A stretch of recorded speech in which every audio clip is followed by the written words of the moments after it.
As all of you know, today is my anniversary. I moved to St. Louis 6 years ago today.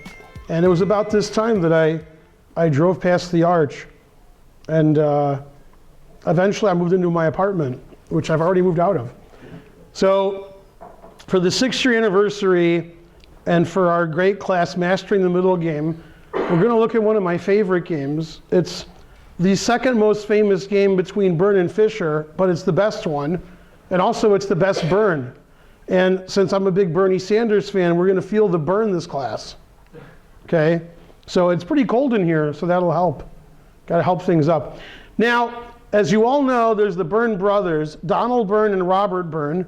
Donald Byrne died very young, and he was an international master, probably grandmaster strength. And he lost a famous game to Bobby Fischer when Fischer was 13 years old, which was obviously played in 1956.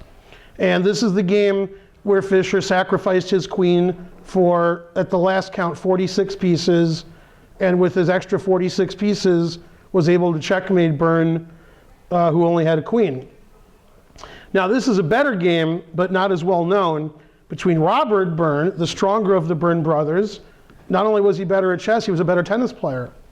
And he's white against Robert Fischer in the US Championship, 63-64. As you all know, this was the US Championship that Fischer won 11-0.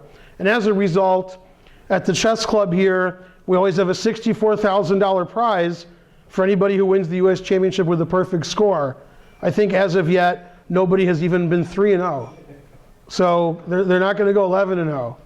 Okay, and if somebody does go 11-0, I'm sure Rex will cry a lot. The publicity of 11-0 can't be worth the money. Or maybe it is.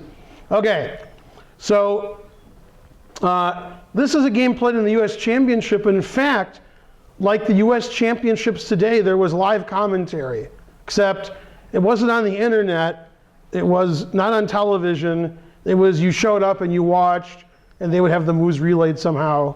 And the analysts were worse then than they are today, if that's even possible, which I guess it is. Okay, now Fischer was black, and this is Mastering the Middle Game. This middle game looks pretty boring, and Fischer spices it up by doing something most of you don't like. He intentionally gives himself an isolated pawn for something that's more important than pawn structure, if that's even possible, and that is piece activity. And you'll see in this position, the pieces aren't very active. Okay, so again, Byrne is white, Robert Byrne, and Bobby Fischer was black. And he plays the King's Indian and the Grunfeld. In fact, this position occurred today, although not today for you at home, in the game Akopian versus Geary. I'm sure you've all memorized that game. And that game was a draw. And here, Fischer played c6, which is what Geary played. So there you go. Now the difference between Robert Byrne and Akopian is they're both pretty solid players, pretty similar rating too, but Akopian didn't weaken his white squares this game like Byrne did. And when I say weaken the white squares, I mean put all your pawns on black squares. Okay, so this is still the game between Akopian and Geary. And well, here Byrne played e3, not something you'll see a grandmaster do today, because now looks like white's playing checkers. And since this is a chess game, that might not be the right way of playing. And we're severely limiting the power of the bishop on c1. Okay, now Byrne's playing ultra solid, and in my opinion, Robert Byrne was not good at ultra solid chess. Byrne was a good attacking player. When Byrne was white in the Sicilian, he had a lot of good attacking victories against other strong grandmasters. This wasn't really his forte.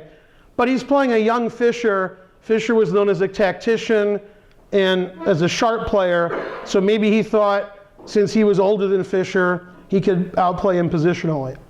Okay, and the players developed their pieces. Nothing too exciting. And the middle game has started. And of course, if you asked any grandmaster today, they would prefer the black pieces because black's bishop has lots of places to go, and white's bishop is sort of locked in. Although, if you put this on an engine, it's hard for me to believe that it would say anything other than equal. Because, well, position's pretty equal. Now, instead of putting the bishop on one of these active squares where it could eventually get traded or attacked, Fischer played b6 because he liked this diagonal. He thought that was a good place for his bishop. Okay, and Byrne agreed. It seemed like Byrne was trying to copycat the moves Fischer played, even though he was white, by basically losing a tempo by playing e3. The problem with this position is sort of funny. The way the game turns out, black gets access to this d3 square deep in white's position, whereas white doesn't get access to the d6 square. And there's a couple of reasons for that. And the main one is pawn on e7 is defending d6, and there's no pawn defending d3. And when you make a lot of pawn moves in chess, and the pawns can't move backwards, you weaken a lot of squares. And since the c pawn is gone for both sides, and the e2 pawn is moved, there's no defense to d3, which Fischer takes advantage of. So bishop to a6, pinning the knight, bishop a3. Again, it looks a little symmetrical. And Fischer plays rook e8. And the reason is, this pawn is pinned. Fischer doesn't want to draw by just trading pieces, which is what happened in Akopian and Geary. Trade, trade, trade. Akopian was playing for a draw with white. Geary made a half-hearted attempt to win, but with all the pieces traded, even though the game went 40 moves, it was pretty equal throughout. In fact, Akopian was in danger of being better, but he didn't want to be better. Okay. Now in this game, Byrne is playing Akopian's part, but not doing as well as Akopian. Okay. Now I don't want you to get confused because you already were confused beforehand. I don't want to confuse you further. I'm not talking to you guys, I'm talking to them at home. You guys are a fine audience. Okay. And I'm not talking about Var Akopian, I'm talking about Akopian, who is actually played for the World Championship, if you can believe that. When Kasparov and FIDE were fighting, Kasparov gave him a left hook, right cross. Okay, but at that time there was a World Championship between, I think it was Halifman and Akopian. Okay, that's like having the US Championship with like me and Michael Brooks. Okay, and Halifman won. He was one of the finest drinkers around, and he was one of the finest chess players around. And Akopian lost, but he came in second. That's pretty good. Silver medal. Okay, now in this game, Fischer played rook e8 for obvious reasons I already stated. Danny, why did he play that move? He doesn't like to be pinned. Doesn't like what? He doesn't like to be pinned. And get out. Right, and what's his next move going to be? Maybe e5. Yeah, he's playing for e5 and liven the game up. Okay, Byrne plays queen d2, connecting his rooks, and e5. Now, if it was black's turn to move, and he wanted to get a space advantage, he could play e4, then his bishop would have the d3 square, and the bishop on g2 would be blocked for quite a long time. He could also take the pawn on d4, being somewhat similar to the game. Now, I've noticed the lower rated you are, the more dogmatic you are, because you have little knowledge, and the one thing that you do know, you say it over and over again. Okay, we call that the Donald Trump syndrome. Okay, doesn't know very much, but if you say the same thing over and over again, people don't hear anything else, and they don't feel the burn. Okay, terrible. Okay, so in this position, Byrne traded pawns, and those of you at home, and those of you in our audience, are probably wondering, what's going on around here? That pawn's pretty weak. Okay, now the pawn is weak, but it controls e4, so the knight can go to e4 later, and now the knight on e5, much better than on c6, can now hop into d3. That's a pretty nice square. Okay, now white has to be careful because this diagonal's open and there's a rook there, and this diagonal's not quite as open because there's a pawn on d5. So we want to make sure we don't lose material. Now, a cursory glance with a very obvious variation, let's make a blunder, because blundering's fun. Now, what's the winning move for black? Who can find it? Anyone? Bueller? Sir? What is it? Knight F3? Knight F3, forking the king and queen, and if you take the knight, you still lose your queen. Okay? So white has to be a little bit careful here. That's one trick, and another trick is this rook is hanging. So we should be pretty careful here. Okay? Now, Byrne played rook FD1. Okay, now again, we stand on the shoulders of giants, and as long as the giants don't fall down, we should be pretty safe, right? You agree? Aspen's like, yeah. Okay, and the reason I say we stand on the shoulders of giants, no grandmaster would play rook F to D1, but since this was 1963, we give him a break. Now, why did Fischer win this game? Because several months before this game, Fischer played a rated tournament game with my father, and he must have learned a lot from that game. That must have been what happened. Okay, so if you're at home, you can look up the game Fischer Finegold 1963. I guarantee that wasn't me, but I have a good excuse. I wasn't born yet. Wasn't born yet. Okay, and Smithers' excuse to Mr. Burns is he wasn't going to be born for the next 25 years. It's a good excuse. Okay. Now, the reason a grandmaster today wouldn't play rook FD1 is it weakens the king side. Black has lots of knights that can go to F2. Also, most grandmasters don't want their rook on the same diagonal as a bishop. So rook FD1, a case of the wrong rook. Why did he play it? He probably didn't like his knight being pinned. He probably didn't see the danger, and he thought, my knight can go to F4, and I'll have so many pieces on this D5 pawn that D5 pawn is finished. Now that could possibly happen. It just didn't happen this game. If you want to see an example of a recent game where the guy had an isolated D pawn and he just lost it, you can look at the game Mamedyarov Carlsen from round 8 of the Qatar Open, okay, which was yesterday. And in that game, Mamedyarov had an isolated pawn, and Magnus Carlsen said, thank you, I'll take that pawn. And since Mamedyarov didn't want to lose in 90 moves down a pawn, he gave all his pieces away and resigned. Okay, and Carlsen said, thank you again. Okay, then Carlsen went to the internet and said, Mamedyarov's no good, he's my favorite opponent. If you have to win with black, Mamedyarov, there's your opponent. Okay, the truth hurts. Okay, so anyway, Fischer played knight G3, as I alluded to earlier, and Byrne was not impressed. Byrne thought, that knight can't do anything, and I still got a lot of pressure on the D5 pawn. And Byrne played queen C2, and he just thought knight G3 was silly. Now, if we can go back, there's a book on chess called Psychology of Chess, or In Chess, About Chess, by Krogius.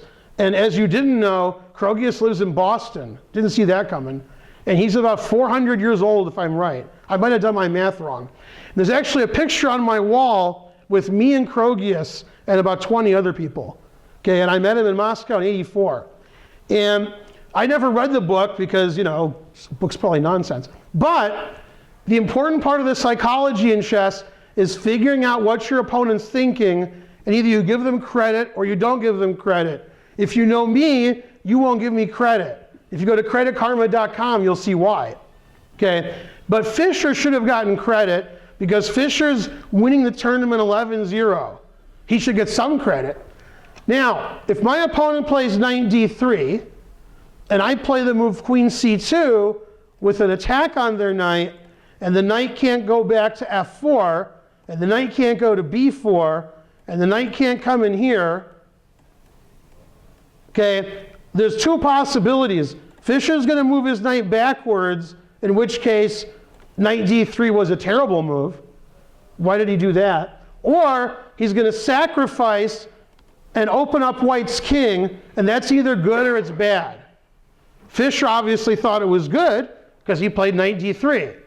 So when I'm playing a strong player and they make a move like knight D3, and I'm thinking knight F2, that's no good. Well, that was their whole plan.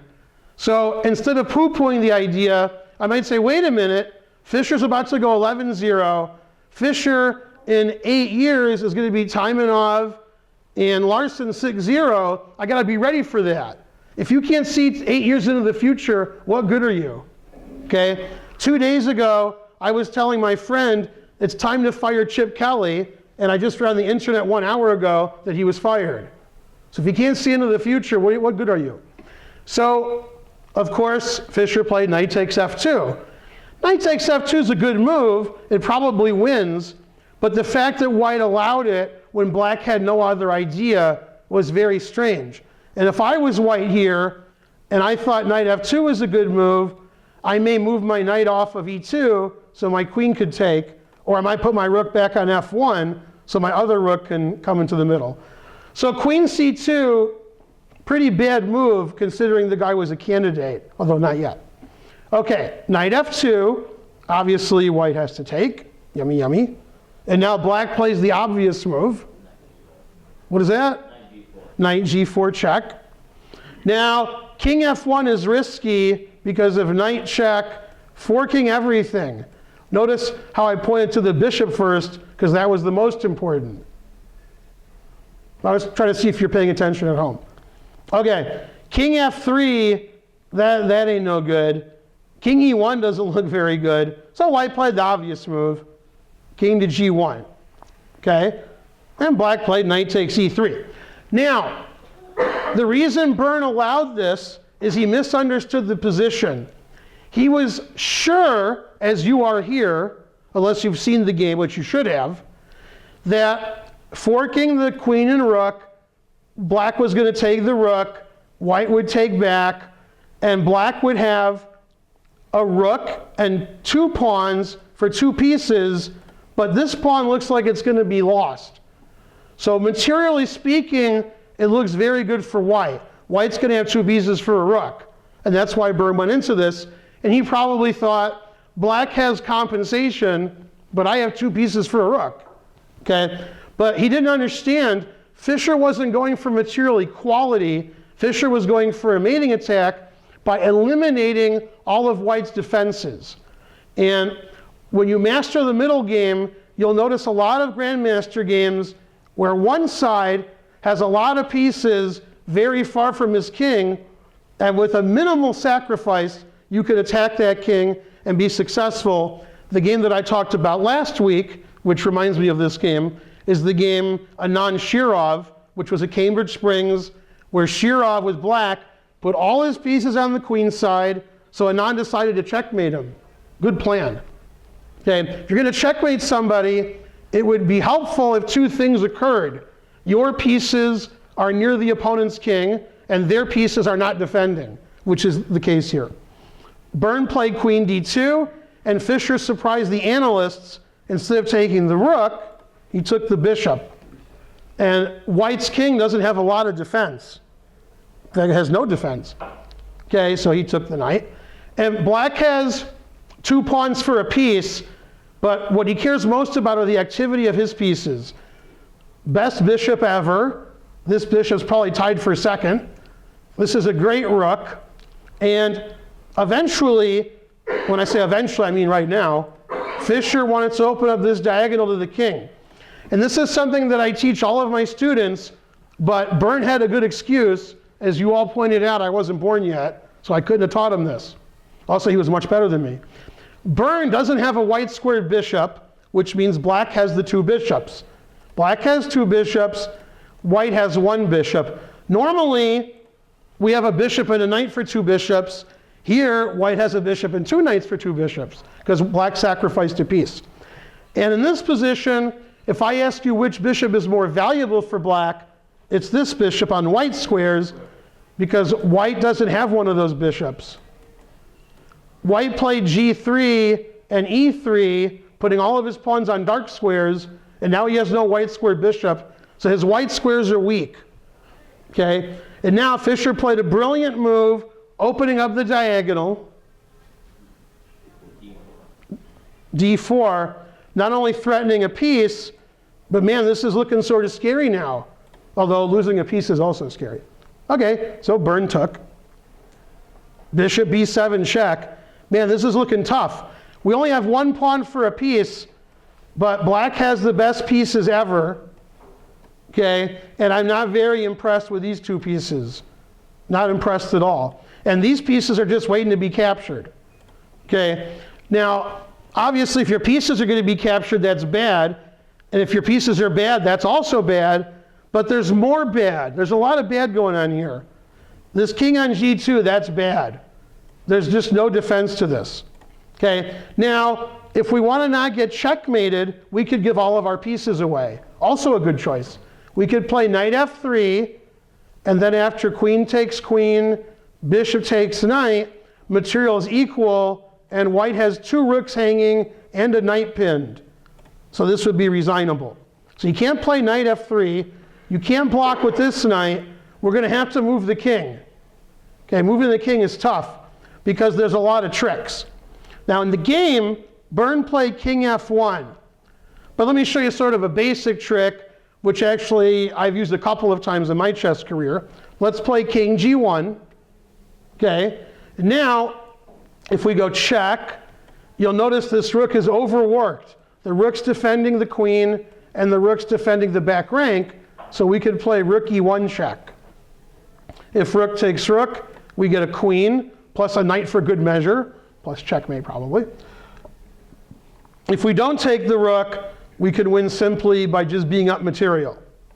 And black is up in exchange and a pawn. Okay, so king g1 doesn't work for, well, simple tactics for these guys. Okay. King h3, man, you couldn't pay me to play king h3. I can't make moves like that. Okay, then you're just asking to get checkmated. The black rook can go to h5, the black queen can go to d7. I'm not putting my king on h3. Okay, so you play king f1, that makes sense. Okay, now, of course, we would like to get our queen in here somewhere. That would be a good idea. Okay, queen d5 is impossible because of the knight on c3. So Fischer played queen d7. This is a very famous position in chess history. Okay, because sort of like the Grandmasters here, we do commentary on the US Championship, the US Women's Championship, the US Junior Championship, and the Singfield Cup. And usually I do all 4. And then I make mistake after mistake. I suggest moves like queen h6, and my partner's like, bishop takes queen. I'm like, oh yeah, didn't see that bishop there. Then I suggest queen b5 check, and my partner's like, both knights can take it. I'm like, oh yeah. Okay, but the Grandmasters on hand, who were commentating on the position, they didn't blunder pieces in their suggestions. They had a misunderstanding of the position. The Grandmasters on hand, they said, well, black has 1 pawn for a piece, and there's not really a big threat, so black is winning. And they were very surprised when white resigned here. So the Grandmasters thought, black doesn't have enough compensation for a piece, and white gave up. Now that's compensation for a piece. Okay, well, black has a lot of threats. Rook a d8's a nice move, and queen h3 is a nice move. And, well, there's all kinds of fun stuff. Okay, so according to Fischer, I don't know if it's true, he was very upset his opponent resigned because he was looking forward to brilliant checkmates. The best variation to show you what a great attack black has is queen f2, queen h3 check, king g1. This looks like white's king is pretty safe, but now we have a double overworked, we get overtime. We got this queen and this rook are both defending e1, and they're both defending d4, and the queen is stopping queen g2 mate. Okay, queen g2 mate is a good move, except it's not mate because the white queen is here. Okay, so black has the brilliant winning move, rook to e1, check. Obviously, queen takes rook, hangs mate in 1. Okay, and if rook takes rook, bishop takes d4, the immediate threat is queen g2 mate. That's a good move. Bishop takes queen is also a good move. And after bishop takes knight, which is ridiculous, white's still lost. Man, even after the worst move, white's lost. Man. And white can't do anything here. White has to give all his pieces away. A computer would defend by somehow, I don't know how though. It's hard, I guess knight e4. Yeah, knight e4, you won't get mated. You just lose your queen. Yeah, see, I defend like a computer. Probably rook e4 too. Wow, talk about losing all your pieces. Okay, so that was one variation that both players saw. But it's very hard to do anything because this rook e1 is in the air. So for example, if I play some random legal move, bishop b2, we just do the same thing. Okay, bishop takes knight check wins immediately because of this queen g2 mate. So at least queen f2 made the rook defend the knight rather than the queen defend both. Queen d7 with the very simple threat of queen h3. And somehow if white could stop queen h3, which he can't, rook a8 looks pretty good. Yeah. Okay, and this is like the best possible pieces you could have. That's really active. Pawn structure doesn't matter. Number of pieces don't matter. What matters is king safety and piece activity. Black's down a piece. Look at white's pieces. They're all hanging or terrible. And black's pieces are the best. Okay, and that's how crisscross got their name, and they're the worst. So that's the way life is sometimes. So after queen d7, if you have an engine at home, it'll tell you black has a monster winning advantage, but the grandmasters on site thought white was doing great because white's up a piece. But they didn't see all of black's threats, and they really misunderstood the position. When you have a bishop like this, and your opponent has no pawns there, and their king is wide open, there's just no chance. If we could give white a bishop here, and put a pawn on f2, put the king on g1, okay, that's okay. But with nothing around the king, there's simply no defense. And that was, in my opinion, Fischer's better game with Byrne, because other grandmasters on site thought he was losing when his opponent resigned. The queen sacrifice he played against Donald Byrne, which was brilliant because Fischer was 13 years old. A few moves after the queen sacrifice, Donald Byrne was playing on for no reason, just down several pieces. So this was an amazing game. And while it was one of the games Fischer played to go 11-0 in the US Championship, he wasn't winning all of the games easily like this one. But it just shows you, even in a symmetrical position, symmetrical looking, one of the best players in the country, a candidate, lost in 22 moves with white because black had more active pieces, black changed the pawn structure, black had more active bishops, and most importantly, taking the bishop on g2 instead of a measly exchange was very important because this bishop had no equal, had no counterpart. That's very important. When you have the two bishops, you find which one of your bishops the other guy doesn't have, and that's the squares you can invade on. They have no defense. In this particular position, the other bishop is also quite good because this bishop is very silly on a3. And when Fischer realized his bishop wasn't doing everything on a6, he just put it back on b7 where it's obviously better. And Fischer's opponent Byrne couldn't do that. His bishop on b2 really didn't do anything anyway except defend. And that's pretty funny in the final position. All of white's pieces on the diagonal are in a lot of danger, but that's not why he resigned. He resigned because of the terrible king safety. Well, I hope you like that, mastering the middle game. The lecture was a little too long, but I'll make it a little shorter next time.